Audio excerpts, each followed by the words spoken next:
The सड़कनामा की video देखने के लिए हमारे चैनल को सब्सक्राइब कीजिए और बेल आइकन को प्रेस कीजिए। बड़ौदा चुनाव में बताया कि आपने वोट परसेंटेज बढ़ा है, जनमत बढ़ा है, तो उस पर क्या कहना चाहेंगे? देखिए, मैंने खुले रूप से पहले भी कहा था, आज भी कह रहा हूँ कि हमारा जनमत जो है वो बढ़ा है। ठीक है, हम कुछ वोटों से हारे हैं, लेकिन वो सीट इस प्रकार की थी कि हर एक सीट का अपना एक करैक्टर होता है, हर एक का उसका अपना एक पिछला इतिहास होता है।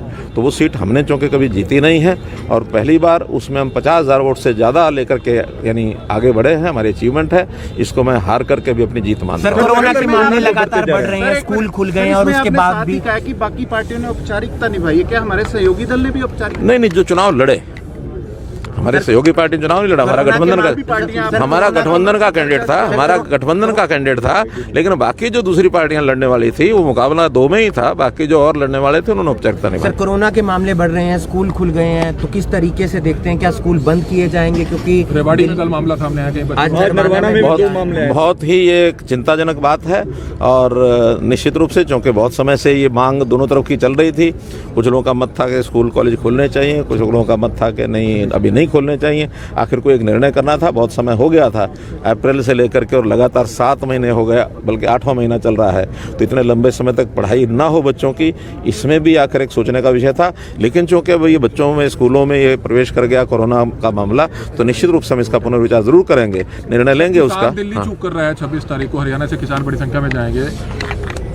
देखिए, मैंने पहले भी कहा है कि किसानों को केवल बरगलाया जा रहा है, कांग्रेस जो है इसको बरगलाती है। किसान यूनियन के कुछ पदाधिकारी उसमें उस चक्कर में आ जाते हैं, सब किसान नहीं है साथ में।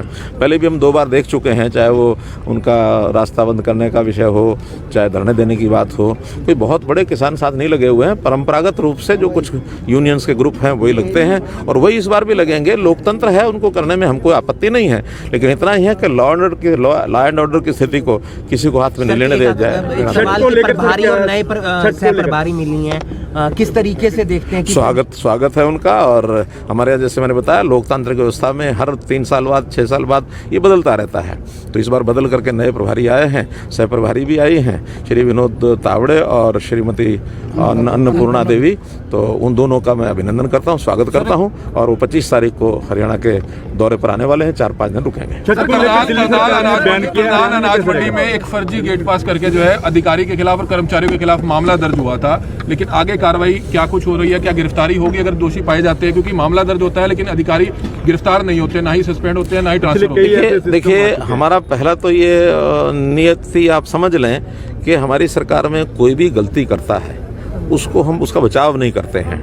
कहीं भी कोई भी मिल जाए, वो फिर इस सरकार का समय का कर्मचारी है या अधिकारी है, इसलिए कोई हमारी जिम्मेदारी वो सरकार के अंदर चलाने वाले सरकार की वो कोई गलती नहीं होती है।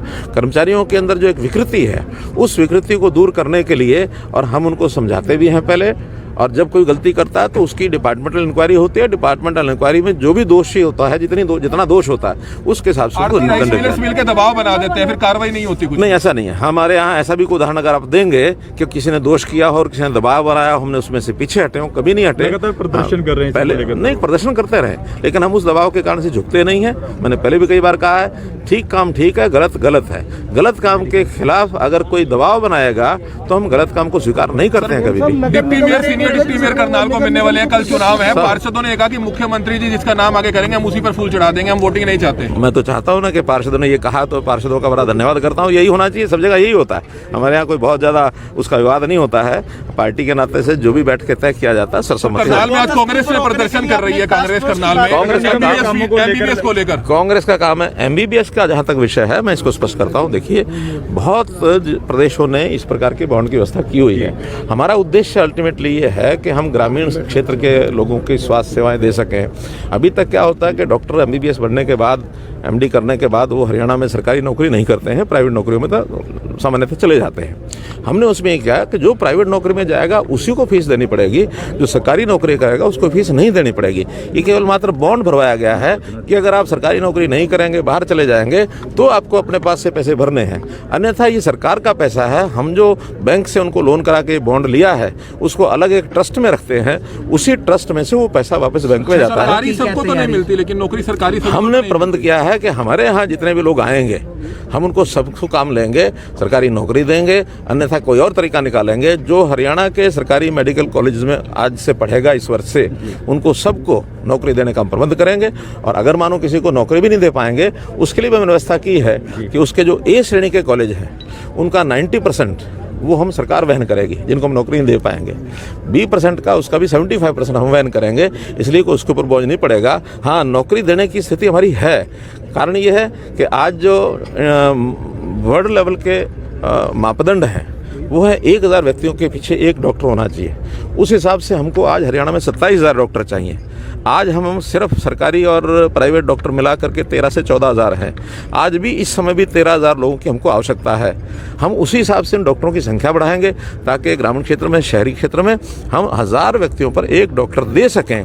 इसकी योजना बनाएंगे। और ये कोई आज से शुरू नहीं करना, ये 6 साल बाद शुरू करना, 5 साल बाद शुरू। छठ पर्व की क्या तैयारी है? छठ पर्व पर हमने सबको अपील की है कि भीड़ न करें और अपने अपने तरीके से जैसा अलग अलग रह करके अपना जो त्यौहार मनाया जाता है, घर में रह के मनाया जाता है, या मानो कहीं नहर पर भी जाना है तो दूरी रख करके, यानी डिस्टेंस रख के, मास्क पहन करके और उसको मनाया जाए। नगर निगम रोकने के लिए टास्क फोर्स बनाई, उसका क्या प्रारूप रहेगा सर? अभी उसका एक विचार, यानी वैचारिक रूप से हमने उसको सैद्धांतिक रूप से मान लिया है।